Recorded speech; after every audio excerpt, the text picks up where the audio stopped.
Greetings and salutations. I am back with another vinyl collection update. I've got 2 bags. Today I'll be showing you what's inside of them. So with this first one, I only have 2 albums. It's from Wuck Street Records in Athens, Georgia. I was up there for the Death Angel concert about a week or 2 ago. Amazing concert. Picked up some cool albums while I was over there. First one is going to be Saxon, Power in the Glory. Really good album that came out back in 1983. Saxon is a great band. They have a ton of really good albums. This one actually might be my favorite. 83, awesome stuff. And the other album I picked up at this store was Painkiller by Judas Priest. Probably my second favorite album of all time. Just really great stuff. It's brand new, like sealed shut, so I have not opened it yet, but really great album, which I did not have until just a couple weeks ago on vinyl. So glad I got it. And a couple more I got today. I've got 3 more in here from my local record store, like 10 or 15 minutes away from my house.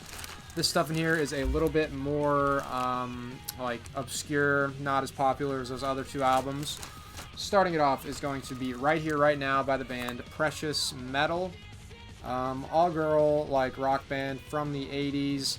Not really metal, but they have some pretty good stuff, and really it's pretty like obscure and lesser known album. I saw just sitting there. It was pretty cheap, so I picked it up and I did some research about them. This guitar player, Janet Robin, actually got guitar lessons from Randy Rhoads, so that's pretty cool if that's true. But yeah, Precious Metal. A couple albums from back in the 80s, like glam rock type of stuff, maybe some glam metal type of stuff mixed in a little bit, but more of a rock band. And up next is going to be Sheer Greed by the band Girl. This is like a British hard rock band from the early 80s, and they are notable because they had Phil Lewis was their lead vocalist, and he is the lead vocalist of LA Guns, has been for a very long time. And they also have Phil Collen, was one of their guitarists, and he obviously plays with Def Leppard, so those 2 guys got their start in this band right here. This is their debut album, came out back in 1980. Pretty good hard rock. And hold on one second, I've got a little sleeve here for it. Pretty nice stuff. This album is in really good condition, so pretty good find. And the last vinyl record I picked up was Social Intercourse by the band Smashed Gladys.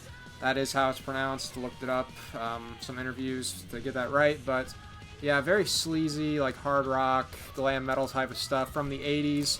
This was their second album and final album, came out in 1988. Good stuff. I would definitely recommend checking it out if you like 80s like glam metal type of stuff. And I'll just throw these in here too. Not really a point in making a separate video for. I got 1 CD and 2 tapes. First one is Easy O, self-titled album.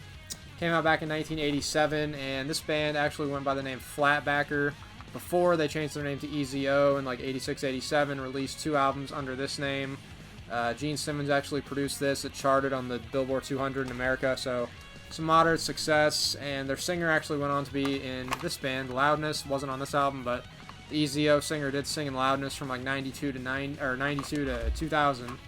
And their drummer actually played in another Japanese metal band called Anthem for like 12 or 13 years in like the 2000s. So yeah, really good stuff from those guys. And right here, as y'all saw, I've got Hurricane Eyes by the band Loudness, one of their classic albums from the 80s. It was actually their 7th album to come out, and it came out in like 87. So between 80 and 87, they had 7 albums.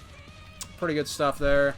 And final thing here is going to be this 1349 CD, The Infernal Pathway. I don't think I showed this in the video yet, but I picked it up when I was at their concert like a month back or something. Really good album, came out this year. And yeah, just, I mean, if you like thrash and like black metal, it's like thrash and black metal mixed, honestly. Frost is a great drummer, their drummer. And 1349, the band name actually came from, they got it because 1349 was the year that the Black Plague hit Norway. They're from Norway, wiped out like half of their population. So, I mean, kind of edgy. They got to be brutal and all, you know. But yeah, so that is everything I picked up. Hopefully I'll get more soon. And so until next time, thank you for watching.